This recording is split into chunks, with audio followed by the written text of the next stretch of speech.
প্রতি বছর রমজান মাসে অসহনীয় যানজটের কবলে পড়ে নগরবাসী। রোজায় মানুষ যাতে স্বস্তিতে যাতায়াত করতে পারে সেজন্য প্রতি বছরই ট্রাফিক নিয়ন্ত্রণের উদ্যোগ নেওয়ার কথা বলা হয়, কিন্তু তারপরও যানজটে পড়ে নাকাল হতে হয় মানুষকে। বিশেষ করে অফিস শুরু এবং ছুটির সময়ে পরিস্থিতি ভয়াবহ রূপ নেয়। রাজধানীর যানজট পরিস্থিতির আজকের দিনের খবর জানবো। আমাদের সাথে যুক্ত হচ্ছেন সহকর্মী মাইনুল মারুফ। মাইনুল, আপনি এখন যে এলাকায় আছেন সেখানকার যান চলাচল পরিস্থিতি কেমন দেখছেন, আর রোজায় যানজট নিয়ন্ত্রণে এবার কি ধরনের উদ্যোগ নেওয়া হয়েছে?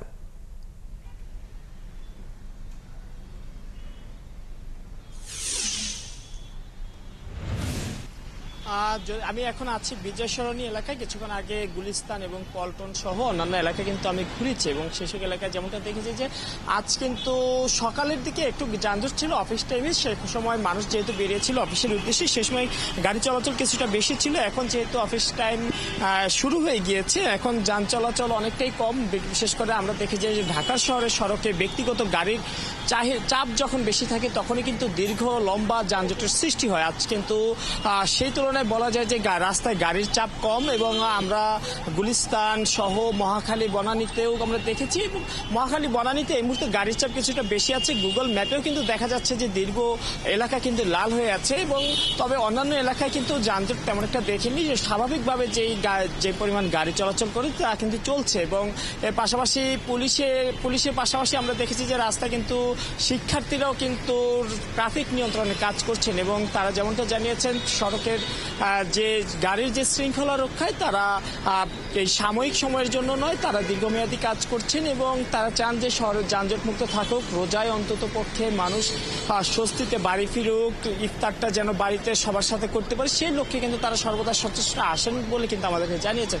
তবু কিন্তু আমরা দেখেছি যে প্রতিদিন দিনের বেলা গাড়ির চাপ একটু কম থাকলেও ঠিক ইফতারের আগে যখন অফিস ছুটি হয়ে যায় তখন কিন্তু রাজধানীতে তীব্র যানজট সৃষ্টি হয়। তবে এই মুহূর্তে যেহেতু অফ টাইম, এবং এই টাইমে কিন্তু আমরা দেখেছি যে রাস্তায় গাড়ি চলাচল খুব একটা নেই, আর নিয়মিত বিরতিতে সিগন্যালগুলো ছাড়ছে এবং গাড়ি কিন্তু চলে যাচ্ছে। পাশাপাশি যে সকল জায়গায়, যেমন আমি যদি গুলিস্তানের কথা বলি, আমি কিছুক্ষণ আগে যেহেতু সেখানে ছিলাম, সেই জায়গায় কিন্তু প্রচুর গাড়ি আছে। তবে সেখানে যে ধরনের যানজট সৃষ্টি হয় তা হচ্ছে রাস্তার পাশে বা রাস্তায় গাড়ি থামিয়ে যখন যাত্রী তোলে দেখা যায় যে পেছনের গাড়িগুলো সব দাঁড়িয়ে থাকে, এবং এ কারণে কিন্তু গুলিস্তান এলাকায় কিন্তু যে রাস্তা 2 মিনিটের রাস্তা, সেই রাস্তায় 10 মিনিটও লেগে যায়, এবং এই পরিস্থিতি কিন্তু দীর্ঘদিন ধরে চলছে।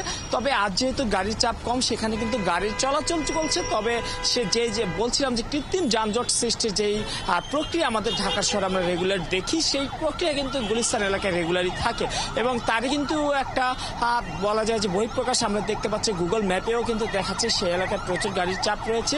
এর পাশাপাশি আমরা যদি বনানীতে চেয়ারম্যান বাড়ি এলাকায় যেই সড়কে গাড়ির চাপ আমরা সবসময় দেখি একটা সিগন্যাল পর্যন্ত, সেই এলাকায় কিন্তু দেখা গেছে যে গাড়ির কিছুটা চাপ রয়েছে। তবে অন্যান্য দিনের তুলনায়, অন্যান্য সময়ের তুলনায় রমজান মাসে কিন্তু আমরা এবার দেখছি যে গাড়ির যানজট কিছুটা কম, কারণ পুলিশ এই ব্যাপারে বেশ সক্রিয় হয়েছে। পুলিশের পাশাপাশি শিক্ষার্থী এবং স্কাউটের সদস্যরাও কিন্তু আমরা দেখেছি যে ধন্যবাদ।